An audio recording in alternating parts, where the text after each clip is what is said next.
Inilah suasana 10 November di Surabaya yang mana perang kedua. Habis itu perpindahan ibu kota dari Jakarta ke Yogyakarta, dan selanjutnya ini kedatangan presiden dan wakil presiden beserta anggota kabinet di Yogyakarta 4 Januari 1945. Dan yang nomor selanjutnya, ini yang paling penting yang kita tunggu, berita proklamasi Yogyakarta membuat proklamasi. Oke. Yang mana konferensi DKR 1 12 November 1945 pelantikan pucuk pimpinan TNI. Dan Kongres Pemuda di Yogyakarta, korban pertempuran di Kota Baru, semboyan revolusi di Yogyakarta. Habis itu ini tentang kantor berita Damai cabang Yogyakarta.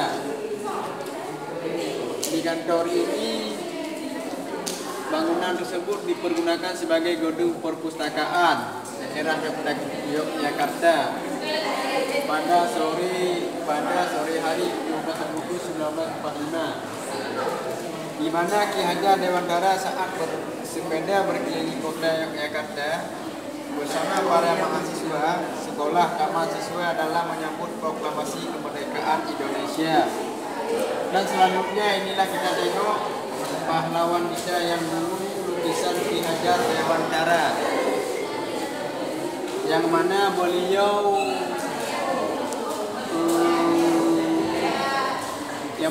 membuat rapat panitia persiapan kemerdekaan Indonesia pada tanggal 18 Agustus 2065 di Jakarta. Rapat panitia persiapan kemerdekaan Indonesia dalam sidangnya tanggal 18 bulan Agustus 2065 di Jakarta.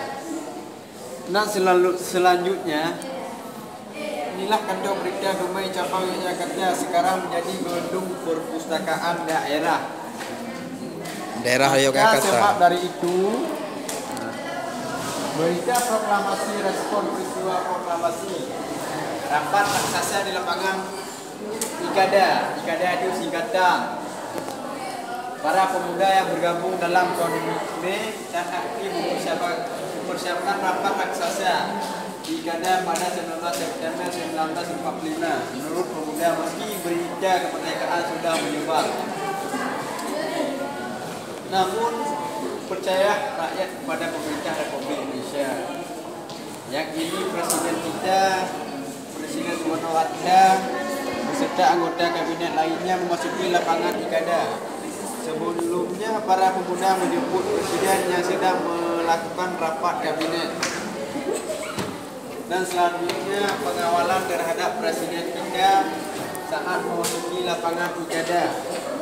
Inilah suasana rapat raksasa di lapangan Ikada 19 September 1945.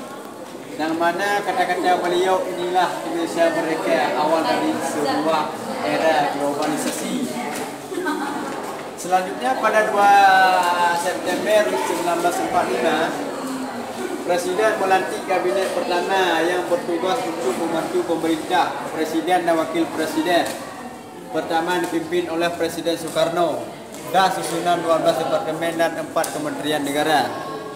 Yang mana di satu antara 12-nya Departemen Dalam Negeri dikepalai RRA Wiranto Kusuma, dan selanjutnya Mr. Amin Saifuddin, Abi Kusno, Supriyadi, dan lain-lain. Inilah lukisan pantai di Enteh. kita pun nggak tahu lokasinya di mana sekarang. Yang ini lukisan zaman dulu, lukisan Pantai Enem menjadi latar belakang saat rapat anggota kabinet pertama kali September 1945, yang mana pembentukan kabinet pertama Republik Indonesia. Yang inilah tanda-tandanya kita semua. Tahukah Anda? Yang mana dibilang tahukah Anda ini ada tanda-tanda yang paling besar. Yang jawabannya di antara tanda-tandanya itu inilah dia. Ada semangat rakyat Aceh. Itu harus ada semangat rakyat Aceh. Di dalam perumusan naskah proklamasi, beliau mengatakan Ahmad Soeharto Teguh Abdul Manaf lahir 23 Maret 1996 di Karawang. Jadi kalau kita ke sana nanti mungkin ada makam beliau di sana. Tempatnya pun nggak tahu kita. Yang selanjutnya Burhanuddin Muhammad Diyah lahir 7 April 1917 di Daraja. Daraja kalau nggak salah di lokasi mana Aceh, tapi di Banyana nggak tahu kita. Dan selanjutnya Teguh Muhammad Hasan lahir 4 April 1906 di Sigli. Ya saudara, ini mungkin ada tetangga kita di sana. Kalau kita berkunjung nanti, kalau ada sempat, ada waktu, mampirlah ke tempat Teguh Muhammad Hasan di Sigli. Berarti tentang jawaban tahukah Anda ini tanda-tanda besar sudah saya jawab. Sekian dan terima kasih wawancara dari saya. Wassalamualaikum warahmatullahi wabarakatuh. Terima kasih kepada Bapak Ibrahim selaku mahasiswa yang sangat jenius yang telah memberikan sedikit pencerahan atau era-era dari proses kemerdekaan Republik Indonesia. Sampai jumpa di video berikutnya. Terima kasih.